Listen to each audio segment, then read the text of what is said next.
د واتس اپ نوی اپډیټ د واتس اپ والا کوشش دی هغه چې موږ خپل استعمال کوونکو ته اساني جوړه کړو. په واتس اپ کې څه اپډیټ دي چې هغه یوځای شوي دي او څه په راتلونکي وخت کې چې دی هغه په واتس اپ کې یوځای کېږي. نو په دې ویډیو کې سره هغه اپډیټ چې دی دا شیر کوم. نو د اپډیټ ستاسو دپاره لازم دي چې دا تاسو په خپل استعمال کې چې دی دا راولئ. نو په اول نمبر چې کوم اپډیټ دی په راتلونکي وخت کې باید دا په واتس اپ کې یوځای کېږي.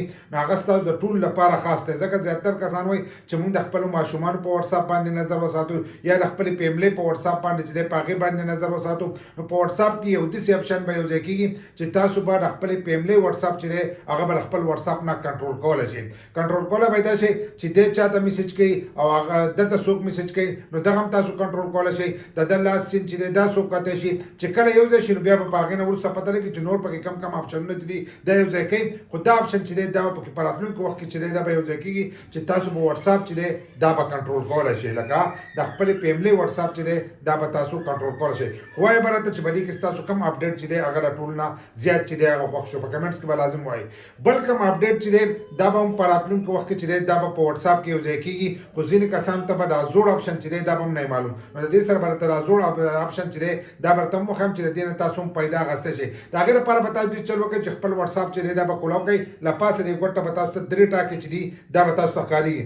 تاسو به هغه درې ټاکې چې دي هغه به د ځان سره ووایئ. چې څنګه هغه درې ټاکې تاسو د ځان سره ووایئ نو په هغې کې به سیټینګ چې دی دا به کولاو کړئ. لکه د خپل واتس اپ سیټینګ چې دی دا به د ځان سره کولاو کړئ.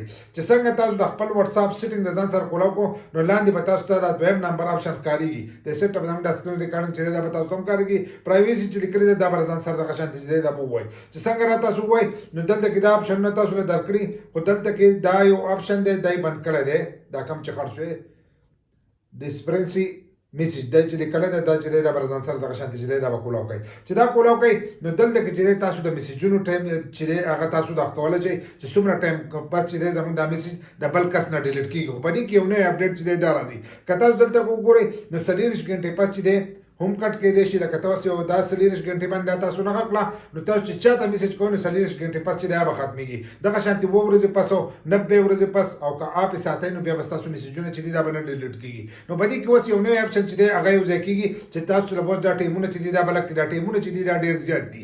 دا ډېر زیات دي نو د 1 غنټې پورې ټایم چې دی دا به هم تاسو ته درکړي او د 8 غنټو پورې ټایم چې دا به هم درکړی شي او د 12 غنټو پورې ټایم چې دی دا به هم درکړی شي. خو دغه ټایمونه چې دي دا هم سیوا دي. ما چې تاسو ته کوم سیګنل ایپس ویلی د ټول نه محفوظ ایپس دی نو په هغې کې تاسو د سیکنډونو حساب چې دی دا هم کولی شئ. که یو کس ته تاسو تصویر ولیږئ ویډیو ولیږئ نو له ځانه به ترې هغه ډیلیټ کېږي. لکه چې هغه ټایم پوره شي هغه به ډیلیټ کېږي. نو 24 غنټې به دې کې ورکړي چې 24 غنټې تاسو نه کړو یو کس ته یو میسج وکړو نو هغه میسج چې دی دا به ترې د ځانه ډیلیټ کېږي. نو دا به هم په راتلونکي وخت کې چې دی دا به په واتس اپ کې یوځای کېږي او د دې نه چې دی تاسو هم پیدا اخیستی شئ.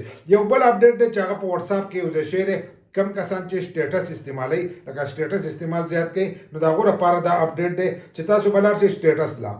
چې سټیټس لا لاړې دغلته کې کله تاسو سټیټس لګوئ دلته کې اوس موږ یو تصویر چې دی مثلا دا یو تصویر چې دی دا موږ راواخیستلو نو په دې باندې چې دی موږ سټیکر لګوو. لکه کوم سټیکر چې دی پرې موږ لګوو نو د هغې اپشن به وو له پاسه به تاسو ته دا ښکارېږي دا دایره چې دا به ځان سره ووایي. چې څنګه را تاسو ووایي نو دلته کې تاسو ته د سرچ د اپشن چې دی دا تاسو ته ښکارېږي. نو د دې ځای نه چې دی تاسو دا اپشن چې دی دا هم په دې ځای کې د کولی شئ ګورو ته دلته کې اوس دا سرچ دی. نو په دې سرچ کې چې تاسو کوم سټیکر سرچ کوئ هغه سټیکر به تاسو ته راځي. چې په انټرنیټ باندې کوم سټیکر پرتې هغه ټول سټیکر چې دي دا به رالي. لکه موږ تا مثلا تا نو ډایرکټ په پتا ټا باندې جوړ شي. که ته پکې هر قسمه لفظ لیکې نو تا له هغه سټیکر چې دی دا به جوړېږي. په دې کې د لاس دا نښه هم ورکړې ده ټاټا دغه یې ورکړې ده. دغه شانتې که بل پکې ته دغه کې اوس مثلا بابا ته پکې څه ټکی لیکې هغه پکې ته کولی شي هر قسمه ټکی ته لیکلی شي. خو موږ خو دا تاسو ته ښیو نه ګورته دلته پکې بابا باندې چې دی سټیکر هم جوړ شو او پکې هم رالل. نو دلته کې تاسو هر قسمه سټیکر چې دی هغه تاسو په خپل دغه باندې چې دی دا لګولی شئ. په کومه سټوري چې ده دا تاسو په هغه سټورۍ باندې چې دی دا لګولی شئ. نو دا چې دی دا اپشن پکې یوځای شوی دی. دغه شان دا نور اپشنونه چې دي دا په راتلونکي وخت کې چې دی په واتس اپ کې یوځای کېږي او د دې نه تاسو پیدې چې دی دا اوچتولی شئ. خو تاسو ورته په کمنټس کې لازم ووایئ چې په دې کې ستاسو کوم اپډیټ چې دی هغه زیات خوښ شو.